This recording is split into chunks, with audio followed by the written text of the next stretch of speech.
Flu burung sudahkah sampai Indonesia?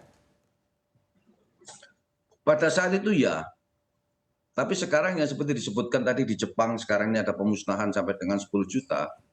Sampai sekarang alhamdulillah kita belum sampai masuk. Pernah masuk sebentar pada tahun 2017-2022 itu di Kalimantan dan Sulawesi, terutama pada itik-itik air yang ada di sana.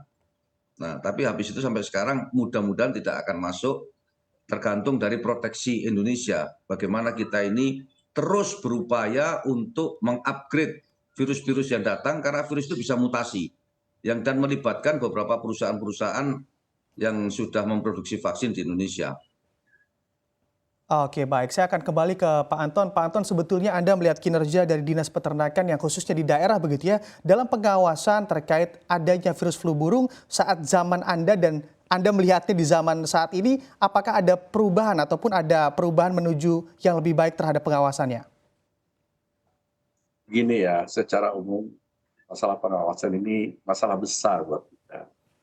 Karena berbagai keterbatasan, ya, seperti anggaran itu mau tidak mau, saya harus akui bahwa kita lemah di situ. Sehingga kan yang seharusnya kan dinas-dinas ini melakukan surveillance ya, bukan hanya penyakit, tapi maksudnya bukan hanya flu burung, harusnya penyakit lain juga harus segera dilakukan surveillance, kemudian lakukan juga pengujian-pengujian secara rutin ya, tapi dengan anggaran yang begitu terbatas, hal ini tidak bisa dilakukan secara baik. Nah, inilah barangkali yang menjadi tantangan, prioritas kita banyak ya, dan ini boleh dikatakan baru kita bergerak ketika ada sesuatu terjadi. Ini ke depan tentunya harus kita perbaiki, tapi ya tentu anggarannya juga harus diberikan yang cukup. Saya kira itu tantangan kita ke depan. Oke, baik. Lemahnya pengawasan begitu ya, maka dari itu juga bisa dikatakan untuk peluang masuknya virus flu burung juga menjadi besar begitu Pak Anton? Ya, betul, sangat besar. Oleh karena itu, seperti yang disampaikan oleh Pak Dawami, yang harus dilakukan terutama adalah di farm-farmnya itu sendiri, terutama perusahaan-perusahaan yang menengah besar ya, harus melakukan biosecurity yang baik. Nah, ini kalau ini bisa dilakukan karena mereka mampu. Atau kita mengandalkan pemerintah karena luasnya wilayah, ya, minimnya anggaran, memang tidak bisa tidak bisa optimal lah, bisa katakan sejujurnya harus kita menilai. Tetapi tentunya tidak berarti tidak melakukan apa-apa. Paling tidak mereka di titik-titik tertentu ya seharusnya sekarang ini sudah harus dilakukan pengawasan. Jadi jangan sampai nanti tiba-tiba menyebar banyak gitu, Pak. Nah, disinilah barangkali kita pintar-pintarnya menggunakan anggaran yang ada untuk mengawasi titik-titik tertentu yang menjadi titik kritis katakanlah begitu ya. Mungkin tidak bisa semua, tidak bisa melakukan surveillance di seluruh daerah, tapi paling tidak ada indikator-indikator daerah tertentu yang menjadi perhatian begitu, sehingga apabila terjadi sesuatu segera.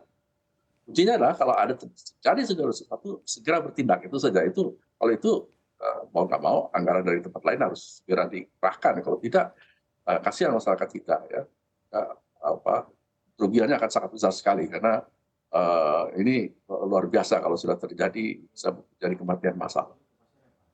Oke, baik. Saya akan kembali menanyakan ke Pak Ahmad Dawami. Pak Dawami, tadi sudah dijelaskan juga begitu ya oleh Pak Anton, yang mana juga peluangnya sangat besar sekali Indonesia terkena virus flu burung. Sebetulnya untuk antisipasinya karena lemahnya pengawasan juga Dinas Peternakan di daerah, ini antisipasi dari para peternak seperti apa? Mohon maaf ya bahwa kita memang tidak bisa mengharapkan dari pemerintah terlalu berlebih. Tapi pemerintah sudah memberikan warning kepada para peternak-peternak, terutama breeding farm, untuk mengantisipasinya dengan baik seperti tadi itu biosecurity dan vaksin. Nah, vaksin ini tentunya adalah vaksin dengan seed atau strain lokal. Nah, disinilah para perusahaan-perusahaan vaksin seperti Java yang dilakukan Vaksindo, ada juga yang di Surabaya itu punya pemerintah itu lupa saya Swetma. namanya. Ya Puswetma dan beberapa perusahaan lain itu juga harus terus mengupgrade tentang perkembangan atau mutasi-mutasi virus yang ada. Dan ini sudah para peternak, saya sendiri sebagai ketua asosiasi juga sudah memwarning kepada semua anggota-anggotanya, ya tidak perlu paranoid, tapi kita melakukannya dengan baik saja itu karena kalau paranoid malah jadi nanti orang jadi bingung terus seolah-olah ini ada semacam hal yang sifatnya sangat luar biasa dan itu efek multiplier efeknya akan besar sekali. Nah kita tidak menghendaki itu.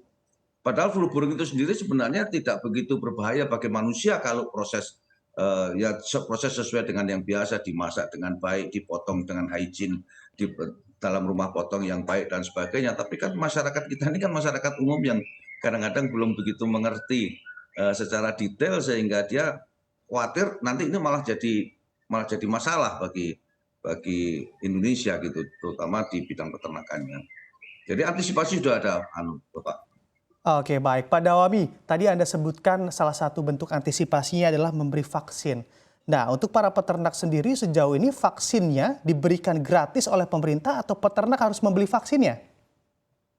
Sementara membeli, pemerintah mungkin masih belum memberikan gratis. Saya juga tidak mengerti, mungkin ada beberapa daerah tertentu yang diberikan gratis. Cuman ya gratisnya seberapa, tapi yang pemerintah atau perusahaan-perusahaan yang profesional, dia lebih baik membeli saja supaya lebih fix dan membeli dan pemerintah memberikan larangan untuk vaksin impor. Mewajibkan harus vaksin dan harus vaksin lokal supaya strainnya tepat.